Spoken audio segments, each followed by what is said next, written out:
Hello and welcome back everyone. Today we are going to read this book, The Lion King.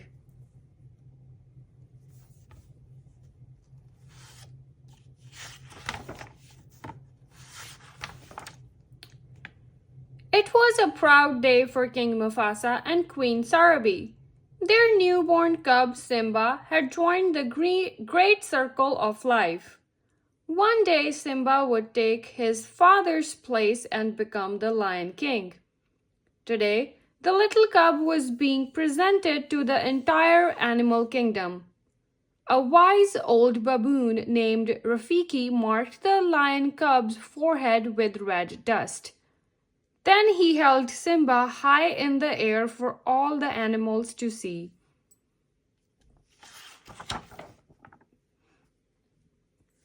Mufasa's brother Scar did not attend the celebration.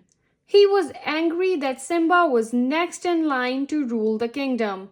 Scar had always wanted to be king. Mufasa, disappointed in his younger brother, visited Scar's cave. "Don't turn your back on me, Scar," Mufasa growled. Over time, Simba grew into a strong young cub. One morning, Mufasa took Simba to the top of Pride Rock. "Everything the light touches is our kingdom," Mufasa explained. Simba was curious about the dark spot of land in the distance. Mufasa warned Simba never to go to the shadowy place beyond their borders. It was too dangerous.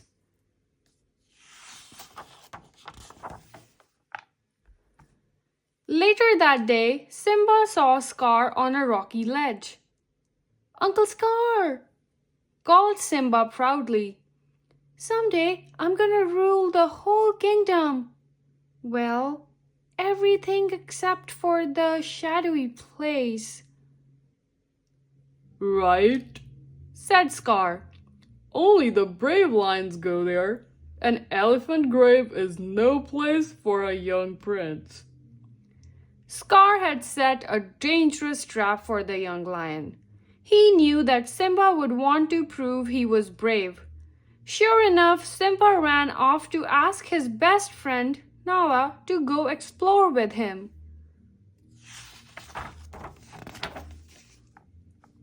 Simba and Nala wandered into the Shadowlands. Suddenly, they found themselves in the elephant graveyard, surrounded by 3 hyenas. Zazu, the king's helper, heard the hyenas' evil laughter and flew down to protect Simba and Nala. Zazu stood between the hyenas and the cubs, but he was no match for the hungry hyenas. Simba and Nala were in trouble. Just as the hyenas were about to attack, Mufasa leaped in front of Simba, Nala, and Zuzu. He had the hyenas cornered. Before the hyenas could escape, Mufasa held them down with his powerful paws. "Don't ever come near my son again," he warned with a deep growl. The hyenas ran away. Mufasa was angry that Simba had disobeyed him. Simba was sad that he had disappointed his father. Mufasa led the cubs back to the Pride Lands. No one noticed Scar watching from the shadows. That night, Mufasa took Simba out to play in the grass. Mufasa knew Simba hadn't planned to put himself or Nala in danger, but he wanted to make sure he stayed safe. "Being brave doesn't mean you go looking for trouble," he reminded his son. Mufasa and Simba gazed at the stars. "The great kings of the past looked down on us from those stars," said Mufasa. "Whenever you feel alone, just remember that those kings will always be there to guide you, and so will I." Meanwhile, Scar visited the hyenas at the elephant graveyard. He was angry that they'd let Simba go. He came up with a new wicked plan. This time, Simba and Mufasa would not get away. The next day, Scar lured Simba to a deep gorge and told him to wait on a rock. "Your father has a marvelous surprise for you," Scar lied before creeping away. With Simba alone, Scar set his plan in motion. He told the hyenas to scare a herd of wildebeests. The frightened wildebeest stampeded and headed right for Simba. Scar ran to Mufasa and Zuzu to tell them the cub was in danger. He led them into the gorge where they saw Simba hanging from a tree branch. "Hold on, Simba!" Mufasa cried. Before Simba could fall beneath the pounding hooves of wildebeests, Mufasa grabbed him. But as he carried his son away, a wildebeest knocked Mufasa to the ground. Mufasa struggled to climb to safety, but his body was tired from running through the stamped. Scar saw him hanging from the edge of a cliff. "Brother, help me," pleaded Mufasa. Scar dug his claw into Mufasa's paw and pulled him close. "Long live the king," whispered Scar before he let Mufasa fall. As the last of the wildebeests left the gorge, the dust settled. Simba could see his father laying still on the ground. He ran to his side. "Dad!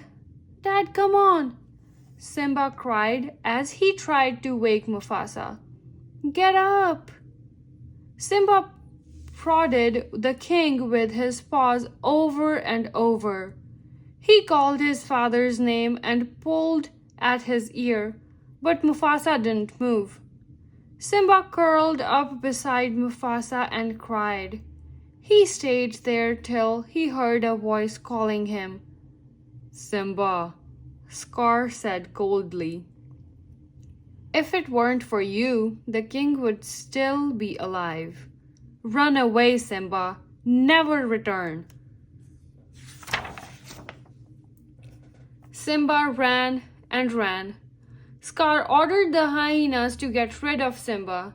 They chased the cub all the way to the edge of a plateau, but when Simba leaped into a thorny patch of bushes below, the hyenas were too cowardly to follow. "He's as good as dead anyway," they said as Simba escaped.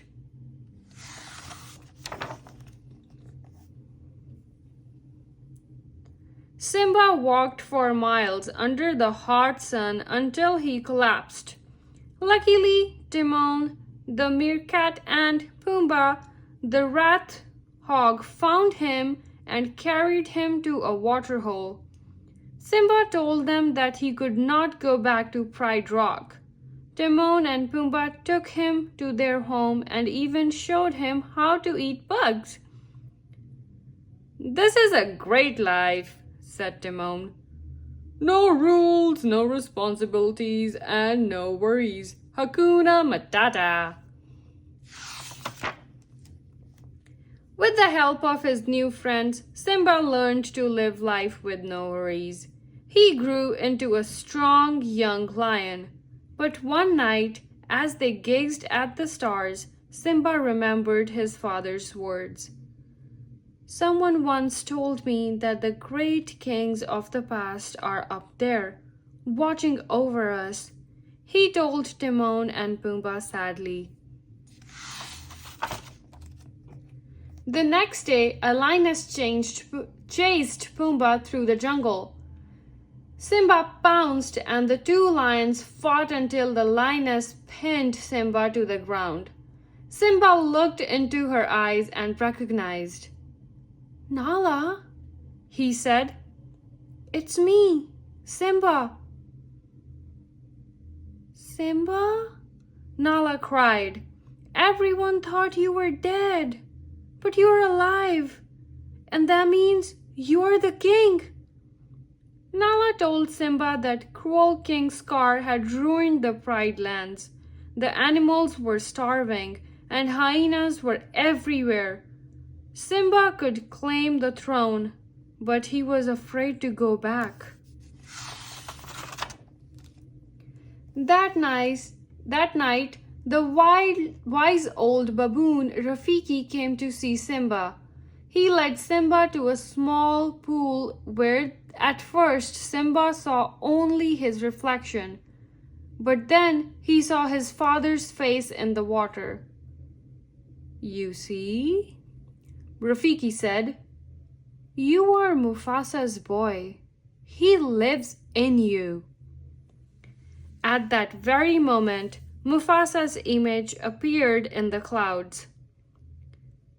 You must take your place in the circle of life, Mufasa said. Remember who you are. You are my son and the one true king. Simba now knew he must go home. Simba and his friends returned to the Pride Lands the following day.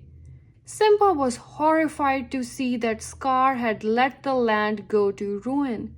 No trees grew, and bones were scattered everywhere. His uncle had not respected the circle of life.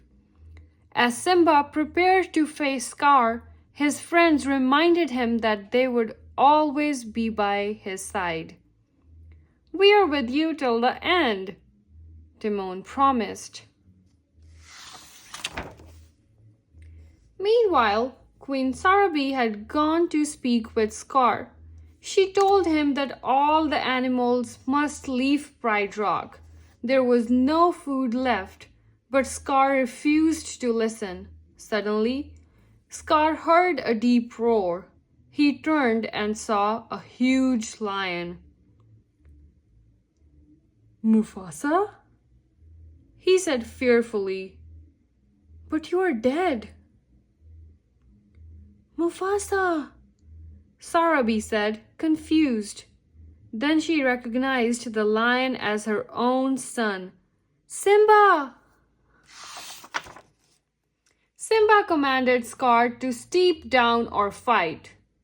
I have come back to take my place as king, Simba declared. Scar was not willing to let his nephew take his throne. It's your fault Mufasa's dead, Scar said as he backed Simba toward the edge of Pride Rock. Scar lunged at Simba and forced him off the cliff's end. As Simba struggled to hold on, Scar leaned over him. Lightning hit the ground and a fire began to burn around them. Now, this looks familiar, Scar said with an evil smile. This is just the way your father looked before I killed him. Simba was immediately filled with rage. With all his strength, he leaped at Scar, and they battled as the fire grew around them. Scar fought hard to protect his place as king, but he could not defeat Simba. Simba chased Scar off the cliff. As Scar fell, Simba repeated what Scar had told him all those years before. Run away, and never return. Simba climbed to the top of Pride Rock. Rain fell from the sky, and he let it wash over him. He remembered his father and all he had learned from him. Simba held his head high and let out a powerful roar. At last, he was the Lion King. Under Simba's rule, the Pride Lands once again became a place where herds came to graze and the trees grew strong and tall. And soon King Simba and Queen Nala had their own newborn cub for the kingdom to celebrate and welcome into the circle of life. The end.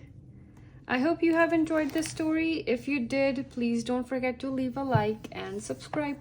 Thank you so much for watching.